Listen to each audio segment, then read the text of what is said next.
Donc je m'appelle Ludovic Maublanc, je suis auteur de jeux, et donc je fais des jeux depuis une quinzaine d'années maintenant. Je fais évidemment partie de la team Kaedama, qui est un groupement d'auteurs constitué d'Antoine Boza, de Corentin Lebras et de Théo Rivière, évidemment de moi-même, éminent membre. La team Kaedama, tout le monde connaît grâce à Draftosaurus, qui a un succès international. On intervient dans la création de jeux, dans certains, pour des éditeurs, et on fait aussi des jeux en entier, du début à la fin, comme Drafto. Voilà. Alors, on a plusieurs types de missions, en fait, mais on peut avoir, par exemple, du réglage de jeu, en fait, par exemple. On peut recevoir, travailler sur un prototype d'un auteur qui a terminé son jeu, mais qui n'arrive pas, peut-être, à le pousser un peu plus loin ou à régler certains détails mécaniques, et auquel cas, là, on intervient, et on bosse le jeu comme si c'était un jeu à nous, finalement. Et on le teste, on fait les modifications en collaboration avec l'auteur, et voilà, on fait du développement. En fait, c'est un travail qu'on fait déjà pour nous, quelque part, parce que quand on crée un jeu, il y a la partie création, idée, etc., qui est la plus sympa et qui est le meilleur moment, clairement. Et après, il y a le moment relou où il faut tester, faire des ajustements, des réglages, qui n'est pas forcément la partie la plus marrante. Et on comprend que certains auteurs, notamment débutants, peuvent arriver à cette phase-là bloquée un peu, en fait. Et nous, on arrive avec notre expertise et notre habitude de faire ça. Si quelqu'un veut se faire une ludothèque Ludovic Maublanc, par quoi il commence? Voilà. Par quoi commencez-vous? Moi, celui auquel les gens sont plus susceptibles d'avoir joué, c'est Mr. Jack, je pense, qui s'est le plus vendu et qui est le plus connu. C'est un jeu que j'ai fait avec Bruno Catala en 2007, donc ça commence à dater, mais qui est réédité régulièrement, et là, qui a eu une version, un relooking il y a quelques années. Et on a fait toute une gamme autour de Mr. Jack, donc Mr. Jack London, le Pocket, le New York, etc. Donc la famille Mr. Jack, déjà, il y en a pour un petit moment, en termes de jeux. Un des rares jeux que j'ai fait tout seul, c'est Cash and Guns, qui est toujours chouette, que j'aime beaucoup, qui est un jeu d'ambiance où on joue des gangsters avec des flingues, et on se menace les uns les autres, et c'est très chouette. Après, ouais, il y a Drafto qui est plus récent, du coup c'est vrai que il y a Drafto, c'est un peu la base maintenant. Voilà. Qu'est-ce qu'on a que j'aime bien? Il y a Dice Town que j'aime beaucoup, tiens, qui est un jeu pareil que j'ai fait avec Bruno il y a quelques années, qui est très chouette, j'aime beaucoup. Pareil, qui date un peu, mais qui a été réédité il y a quelques années dans un nouveau format. On a repassé un petit coup sur les règles. C'est ça qui est assez agréable quand t'es un vieil auteur, c'est quand ton jeu est réédité, et retravaillé un peu, on a l'occasion de revenir régler un truc, dire à cette règle-là, à l'époque j'ai craqué, pourquoi j'ai fait ça.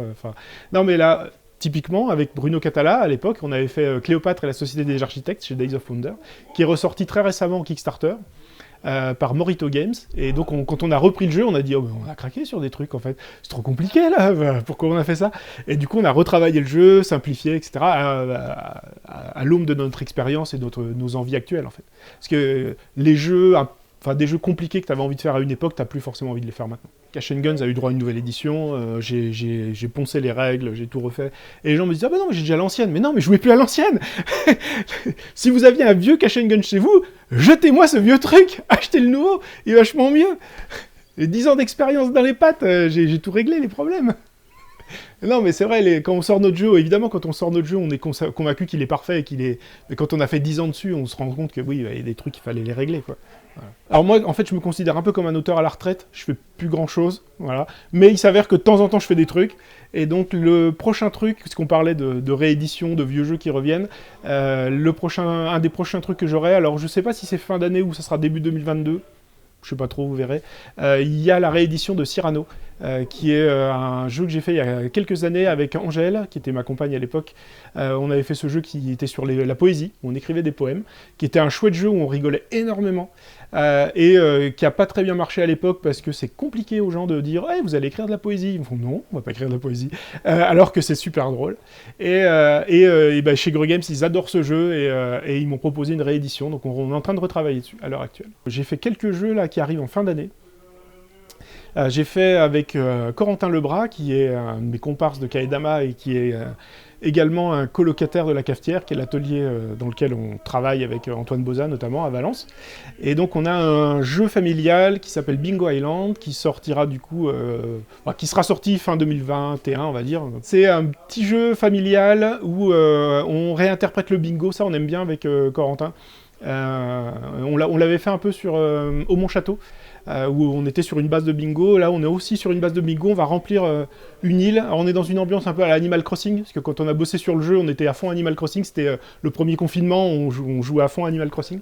Donc on est un peu dans cette ambiance-là, on va collecter des ressources, faire venir des animaux dans notre île, et ces animaux vont nous aider à trouver des trésors qui sont cachés un peu partout dans l'île. Voilà. Ça sera chez Greux Games. Et Greux Games qui pour l'instant ne fait pas de jeu familial, puisque son gros succès c'est Nidavellir, Dany, etc. Et il lance une nouvelle gamme, donc Greux Famille, qui va arriver fin d'année. Et Bingo Island sera le premier jeu, et je fais également le deuxième jeu, qui va s'appeler Les Contes Émerveillés, que c'est un jeu que j'ai fait avec Christine Alcouf, à la fois au game design et à l'illustration. Et qui est un jeu où on va raconter des histoires tous ensemble autour de la table, c'est un jeu coopératif. Et ce qui est chouette, c'est qu'on va être dans un très bel univers illustré par Christine, et qui va faire intervenir des personnages classiques des contes de fées, donc on va avoir des fées, des princesses, des chevaliers, etc. Mais on va aussi avoir plein d'éléments décalés, comme des extraterrestres, une soucoupe volante, un inspecteur de police, etc. Et donc ça va permettre comme ça de créer des histoires loufoques et de bien rigoler en famille.